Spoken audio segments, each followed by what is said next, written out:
Okay, Jeff. Now you can look. Father Antonio! Gino, how are you?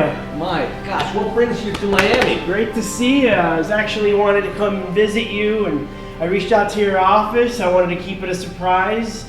What a surprise. Where are you staying At the Fontainebleau in Miami Beach. That is awesome. That is incredible. We Yeah. got to do dinner or something. Oh, absolutely. They had no idea. They didn't tell me, or I would have prepared for this podcast. Well- They just told me you have a special guest on a podcast today. Well, I wanted to keep it a secret, but I'm actually here in town because of all the work that you did when you came to the Vatican right before COVID, and you started to show us how you went about your unique way of performing these exorcisms. Yes, the seminar.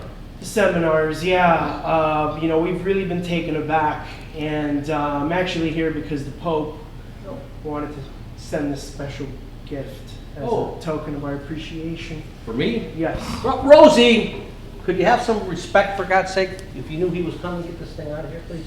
Okay. So, this is very special. Wow. Yeah. It's a real thing there. Can you see? Yeah. Can you feel that? Awesome. Awesome. It's real quick. Okay. Cold. It is. And how's Francis doing? It's Frank and Beans is doing okay. He's back at the wood shop, and the politics right now, it's getting crazy. And When you go back to him, thank him, no doubt, but could you also tell him to stop screwing around with Trump, please? I will tell him it's we got to approach this from thy will not mine be done. Oh, never forget that.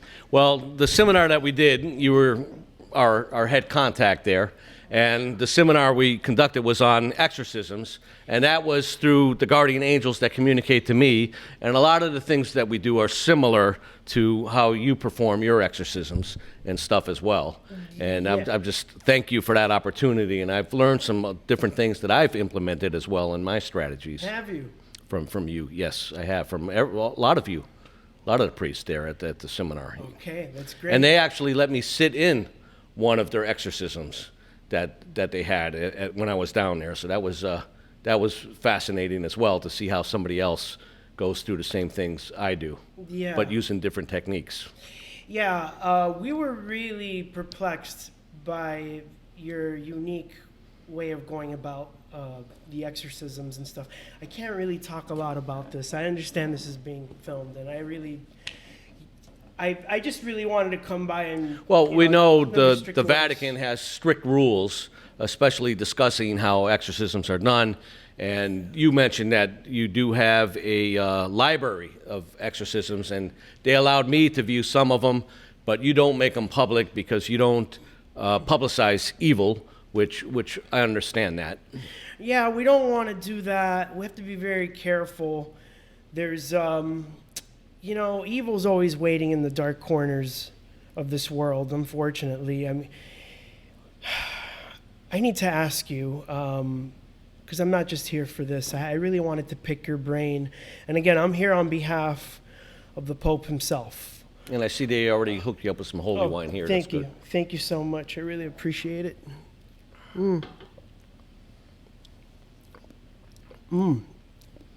It's good. Bottom line is, we had to come down to Miami and just pick your brain and ask you.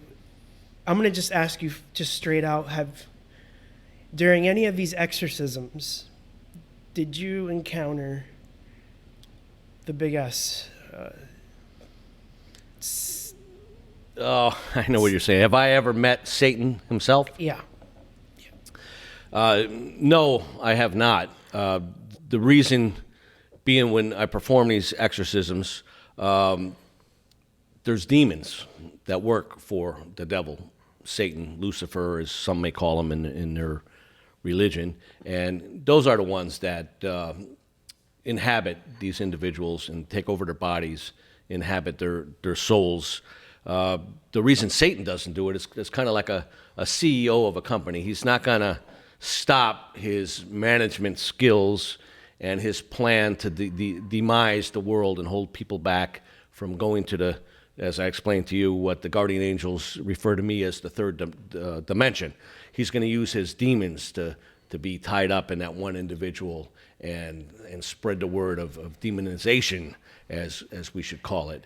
And I know we discussed the vetting process that you do as well as what I do. That was one of the things that we covered at the seminar. Yeah, it was interesting because the dynamic as far as the form of protection that you use going in, and I know we talked about this, in brevity before, when I met you at the Vatican, but are you still getting on your knees every day in the morning when you wake up to thank? Yes, I do. I have my own religious beliefs, and they are Catholic as well, as you know, as everybody there well known.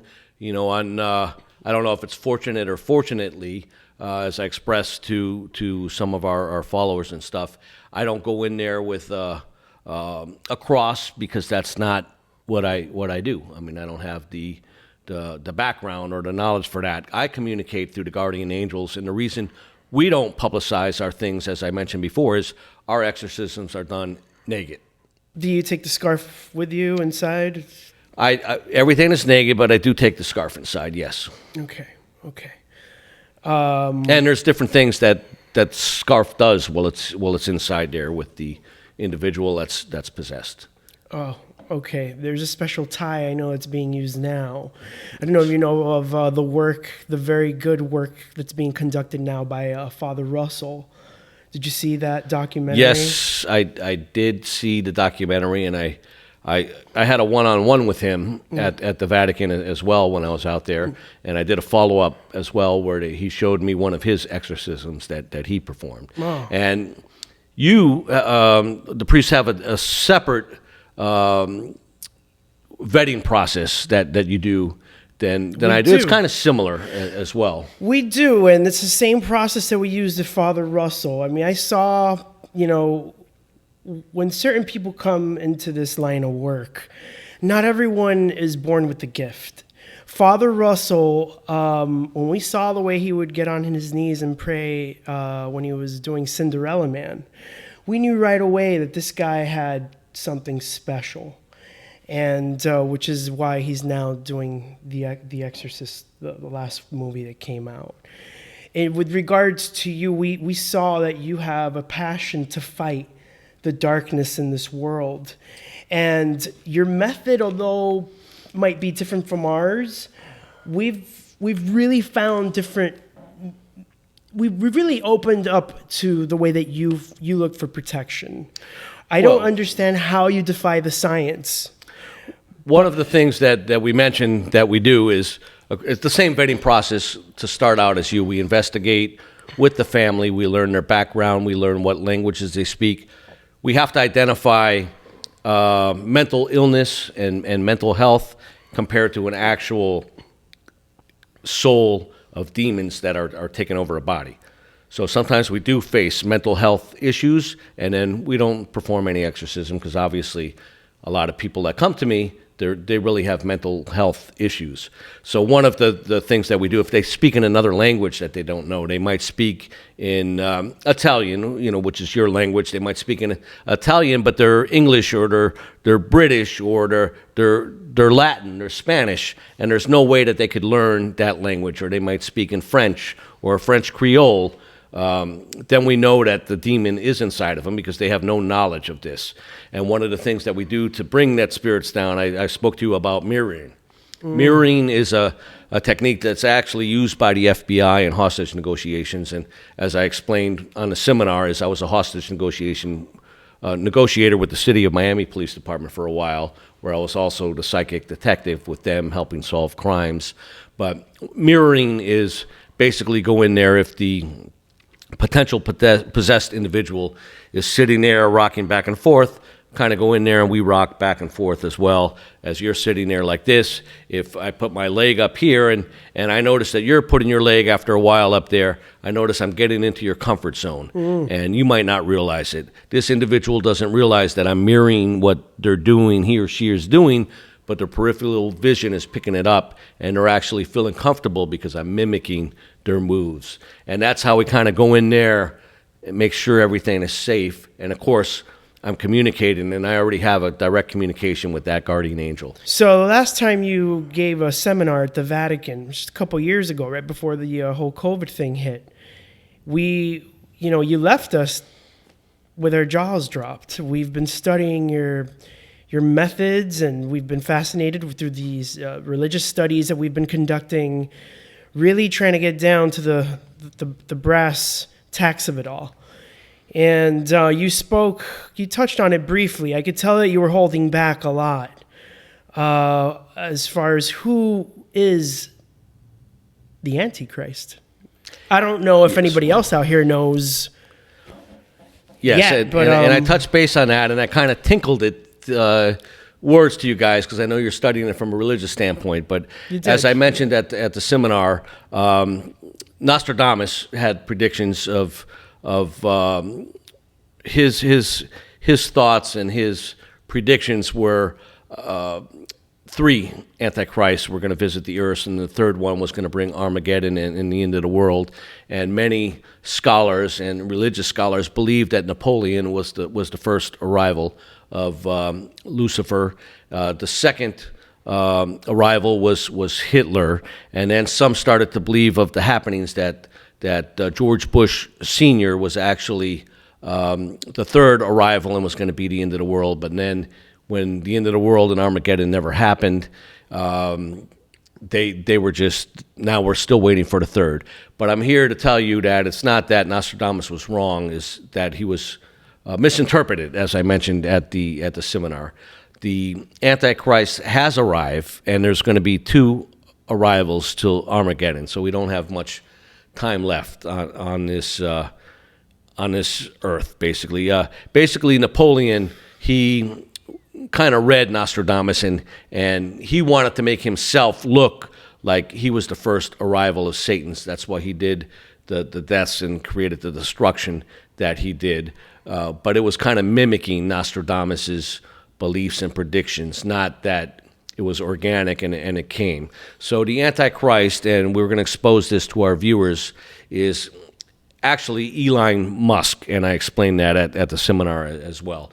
If you look at Lucifer, he was a glorified angel who fell from the heavens, as you do in your teachings, established his own kingdom, and he became the demiurge who created the material world and tapped into the material world, which is here on the earth if you look at money and things like that. So Elon Musk has actually captured the world, and he's like one of the richest men. Those of you that know anything about Elon Musk, he's actually from South Africa, Pretoria. And when his mother went into labor, his mother was actually visiting and went into labor at Melrose House, which many believe is a haunted house. It goes back to the British wars and the British days where they would keep the stables and stuff there, but there were many deaths that happened, many skeletons and bones found under there. So thus Satan was born, and that's why he doesn't appear in when we do these exorcisms. You say, have I ever met Satan? He's communicated to me. He knows who I am because he knows that I know who he is, as well as a couple of priests at the Vatican. So if you look at some of the things that he's doing right now, artificial intelligence, he opened up a company with that, and he was recently on Fox, Tucker Carlson, where he kind of appeared to be stupid, if you ask me. I'll have to share that episode with you on Tucker Carlson, but they actually asked him, he tries to make it look like he's the man with the answers, like he was saying, artificial intelligence. Tucker asked him, do you think that this could be dangerous for the world? And he explains yes. And then he comes forward and he says that he believes there should be some government involvement as far as stepping in with artificial intelligence. Now, here's somebody who's purchasing Twitter because he believes in freedom of speech. Actually, Twitter, and he's going to be owning all the social media accounts, as we'll see, prior to his death, where he will be assassinated. Unfortunately, even though he is Satan, I'd say unfortunately, because it's going to create a storm amongst the world.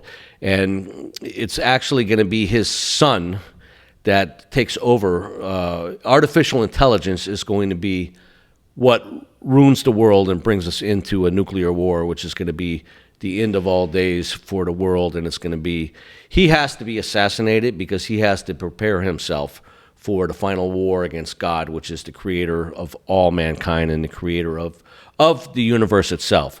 So he's not going to be able to do that in human form. He's going to have to do that from the, I would want to say, the spiritual world when he goes against God.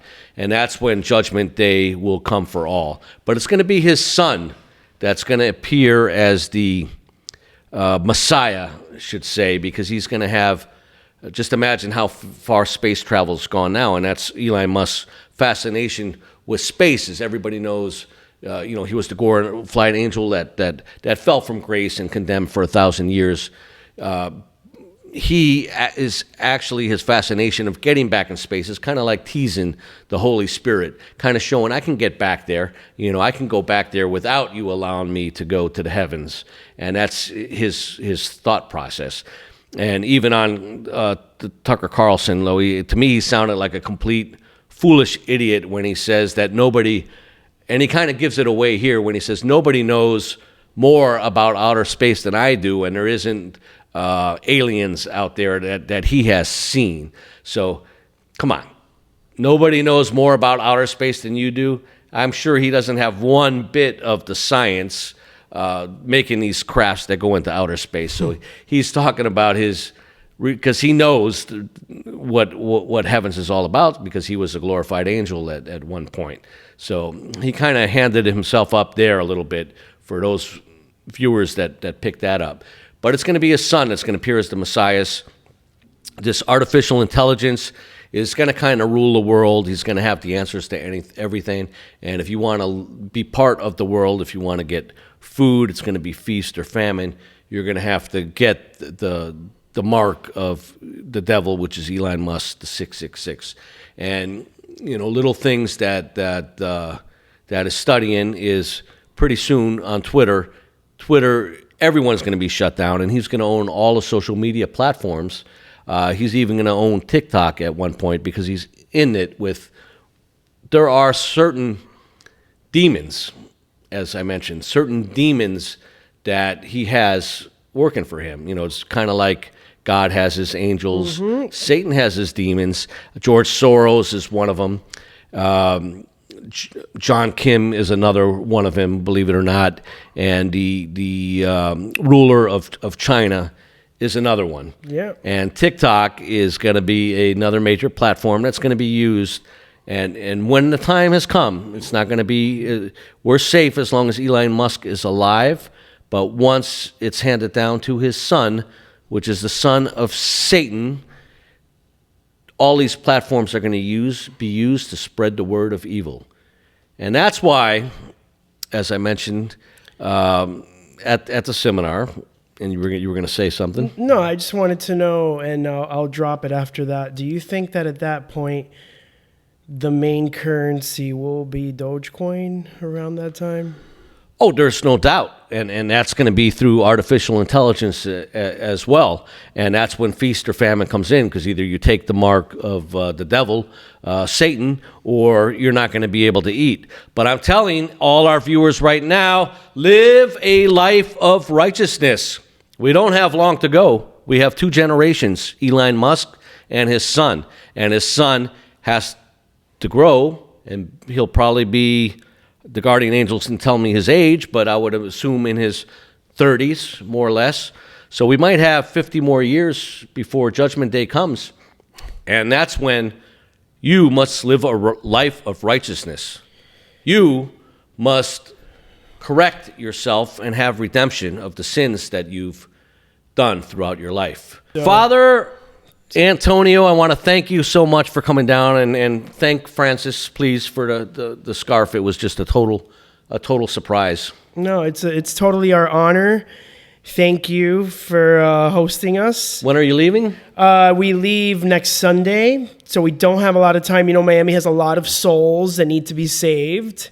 So before we hit the streets and start saving a few people down here, I just want to ask you, and this is not a joke, we really want to know, because we're still trying to find different ways to meet your strategies and ours and put them together. Everything from holy water to communion, how that's made, the bread itself. So my final question to you is, and Gino, I wasn't joking around at the seminar when you gave me the piece of bread and I put a little peanut butter on it. No, that's fine. That's totally, the Pope loved that.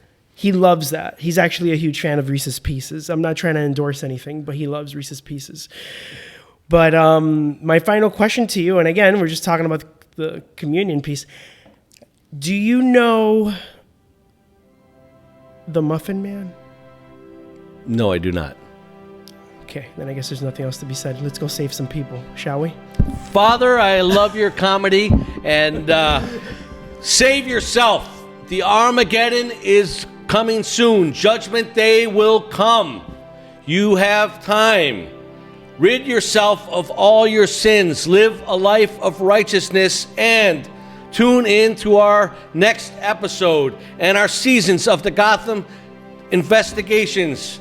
See you at Gotham, or we'll see you in purgatory. Are you a fan of our show? Do you like our show? Then comment, hit the like button, and subscribe, or you might be the next one we investigate.